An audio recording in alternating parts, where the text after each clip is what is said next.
Hello વિદ્યાર્થી મિત્રો, કેમ છો? મજામાં જશો. હું છું પ્રતિક પંચાલ અને ડિપેક્સ એજ્યુકેશન યુટ્યુબ ચેનલમાં તમારું સ્વાગત કરું છું. આજે આપણે ધોરણ 12 કોમર્સની અર્થશાસ્ત્રની બ્લુપ્રિન્ટ જોવાના છીએ.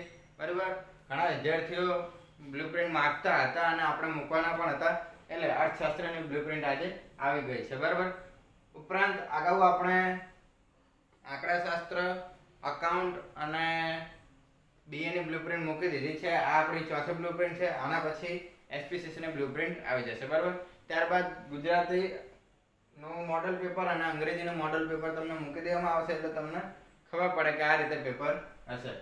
બરાબર, તો જો જે વિદ્યાર્થીઓ ચેનલમાં નવા હોય અને ચેનલને સબસ્ક્રાઇબ ના કરી હોય, સબસ્ક્રાઇબ કરી દે, જેથી તમને બધી વસ્તુ, મટીરિયલ અને બધી વસ્તુ અહીંયાથી મળી રહે.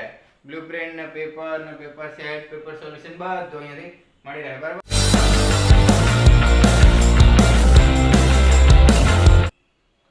તો અત્યારે આપણે હવે વિડીયોને શરૂ કરીએ છીએ. તો પહેલી વાત તો એ કે ધોરણ 12 ની જે પ્રથમ પરીક્ષા છે એની બ્લુપ્રિન્ટ સરકાર દ્વારા બહાર પાડવામાં આવતી નથી.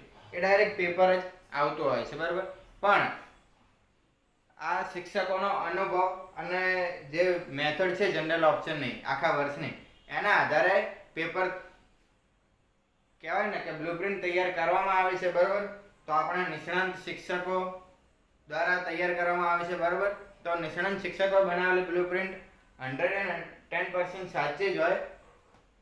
કદાચ એવું થાય કે એક પ્રશ્ન આગો પાછો થઈ જાય કે આની અંદર પૂછવાનો હતો ને આની અંદર પૂછી નાખે કે ગુણભારમાં કઈ ફેરફાર થાય, બાકી 100 ગુણનું જ પેપર બને. બરાબર, સેક્શનના ધારો કે અમે અહીંયા નીચે તમને દેખાતું હશે કે 24, બરાબર, તો એના બદલે તમારે લાવવાના થાય 26 અથવા એવું થાય કે 20 પણ લાવવાના થાય. બરાબર, તો એવો નાનો મોટો ફેરફાર રહી જાય, કેમ કે સરકાર દ્વારા બ્લુપ્રિન્ટ બહાર પાડવામાં આવતી નથી, પરંતુ તમને ખબર પડે કે આ રીતે પેપર આવશે. બરાબર, અને આ રીતે અમારે તૈયારી કરવી પડશે, એટલે એ આધારે અમે આ બ્લુપ્રિન્ટ તૈયાર કરીએ છીએ. બરાબર, અન્ય ચેનલ દ્વારા પણ બ્લુપ્રિન્ટ બનાવવામાં આવતી હશે, તો એ બ્લુપ્રિન્ટ પણ સાચી ગણીને તમે મહેનત કરો તો પણ વાંધો નહીં, અને અમારે બ્લુપ્રિન્ટ ગણે તો પણ વાંધો નહીં.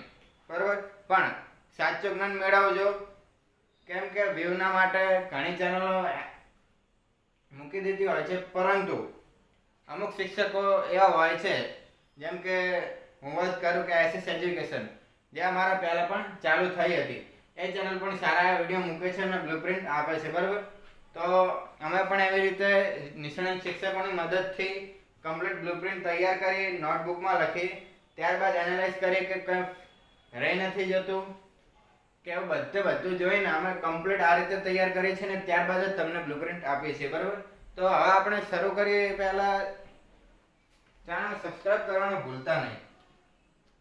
બરાબર,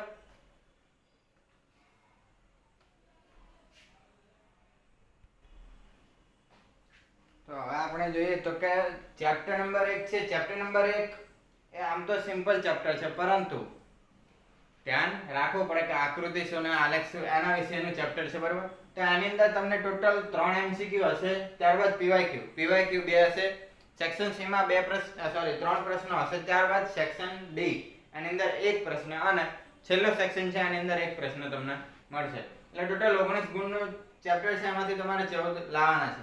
મેં તમને જણાવ્યું નહીં તો હવે જણાવી દઉં. સેક્શન એ માં 1 માર્કનો પ્રશ્ન હશે, ત્યારબાદ સેક્શન બી માં પણ 1 માર્કના પ્રશ્નો હશે, ત્યારબાદ સેક્શન સી માં 2 ગુણના પ્રશ્નો, સેક્શન ડી માં 3 અને સેક્શન ઈ માં 5 ગુણના પ્રશ્નો હશે. બરાબર, તો એ તમને સમજાઈ ગયું. અને ખરાનું નિશાન એટલે જનરલ ઓપ્શન અને ખોટાનું નિશાન એટલે જનરલ ઓપ્શન નથી. બરાબર, નીચે તો તમારે વાંચવાની જરૂર પણ નથી, કેમ કે એ તો અમારી છે. આ તો ખાલી આમ લખ્યું છે કે અમારા દ્વારા બહાર પાડવામાં આવી છે અને આ વર્ષની છે. બરાબર, તો ત્યારબાદ જોઈએ કે બીજા ચેપ્ટરની અંદર તમારે એવું છે કે 3 MCQ, ત્યારબાદ 1 PYQ, સેક્શન સી માં 3 પ્રશ્નો, સેક્શન ડી માં 2 પ્રશ્ન અને સેક્શન ઈ માં 1 પ્રશ્ન છે. એટલે ટોટલ 21 ગુણનું ચેપ્ટર છે, અને 21 ગુણમાંથી તમારે 18 ગુણ લાવવા પડશે.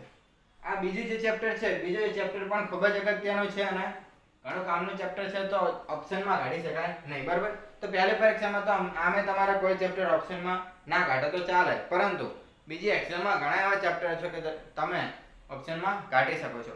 પણ ઓપ્શનમાં ક્યારે કાઢવાના કે જ્યારે તમે પેપર લખતા હોય ને તમને નથી આવડતું તો એ વખતે તમે ઓપ્શનમાં કાઢો, આખું ચેપ્ટર નહીં, એક કે બે પ્રશ્ન ઓપ્શનમાં કાઢો, બરાબર. એટલે તો તમને જનરલ ઓપ્શન અથવામાં પ્રશ્ન કરીને આપ્યો હોય છે. ત્યારબાદ ચેપ્ટર નંબર 3. ચેપ્ટર નંબર 3 એટલે નાણું અને ફુગાવો. એ ખૂબ જ સિમ્પલ ચેપ્ટર છે અને એની અંદર નાના નાના પ્રશ્નો હોય છે. તો એની અંદર 3 MCQ, એક PYQ, સેક્શન C માં 2, સેક્શન D માં 3 અને સેક્શન E માં એક જ પ્રશ્ન નહીં હોય. એટલે ટોટલ 17 ગુણનું ચેપ્ટર છે. આની અંદરથી તમારે 12 ગુણ લાવવાના. કેટલા?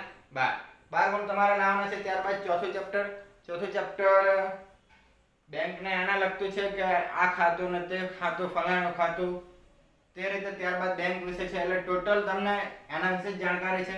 તો એ પણ અગત્યનું ચેપ્ટર છે. તો ચેપ્ટર નંબર 4 ની અંદર 3 MCQ, 2 PYQ, સેક્શન C માં 2, સેક્શન D માં 2 અને સેક્શન E એની અંદર એક પ્રશ્ન પૂછાઈ શકે છે, બરાબર. તો ટોટલ 20 ગુણનું ચેપ્ટર છે. એમાંથી તમારે 16 લાવવાના. હવે આની અંદર કેવું થાય કે જે સેક્શન C, D અને E ના પ્રશ્નો છે એની અંદર થોડું આગુ પાછું થઈ પણ જાય કે આની અંદરથી 3 પ્રશ્નો, ધારો કે આની અંદરથી ચોથા ચેપ્ટરમાં 3 પ્રશ્નો લીધા અને ઓલા ચેપ્ટરમાં 2 લીધા, એવું પણ થઈ શકે.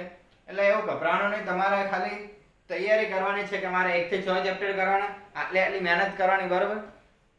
અને થિયરી સબ્જેક્ટમાં તો શું હોય કે તમે મોટા પ્રશ્નો વાંચી જાઓ, મોટા તો પણ નાના MCQ અને VSQ તો કવર થઈ જ જાય, MCQ અને PYQ કવર તો થઈ જ જાય.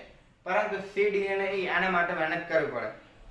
તો તમારે મેઇન તો E તો વાંચો, પણ E અને D એ ફરજિયાત વાંચવાનો. કદાચ એવું થાય કે તમારે રિવિઝન ટાઈમે તમે એ બી ન કરો તો ચાલે, પરંતુ E અને D તો કરી જ નાખવાનો. એટલે તમારે A અને B પણ કવર થઈ જ જાય. નાના મોટા પ્રશ્નો એ કવર થઈ જાય મોટાની અંદર, પણ જો નાનાની અંદર ટાઈમ આપે ને મોટા ના કરીએ તો મોટો કવર ન થાય, બરાબર. ત્યારબાદ આગળ જોઈએ તો કે ચેપ્ટર નંબર 5 ની અંદર 4 MCQ, 2 PYQ, સેક્શન C માં 1 પ્રશ્ન, સેક્શન E માં, સેક્શન C માં 3 પ્રશ્ન, સેક્શન D માં 1 પ્રશ્ન અને સેક્શન E માં 2. ફરી એકવાર બોલી જાઉં. ચેપ્ટર નંબર 5 ની અંદર 4 MCQ, 2 PYQ, બરાબર. ત્યારબાદ સેક્શન C માં 3 પ્રશ્નો છે. સેક્શન D માં એટલે કે ચોથો સેક્શન છે આની અંદર 1 પ્રશ્ન અને છેલ્લા સેક્શનમાં 2 પ્રશ્નો. એટલે 25 ગુણના ચેપ્ટરમાંથી 18 ગુણ લાવવાના. છેલ્લું ચેપ્ટર પણ એના જેવું 4 MCQ, 2 PYQ, સેક્શન C માં 3, સેક્શન D માં 1 અને સેક્શન E માં 2 પ્રશ્નો હશે. એટલે 25 માંથી તમારે 18 લાવવાના, બરાબર. તો જે 5મું અને 6થું ચેપ્ટર છે ગરીબી અને બેરોજગારી, એ પણ ખૂબ જ ઇમ્પોર્ટન્ટ છે મોટા પ્રશ્નો માટે.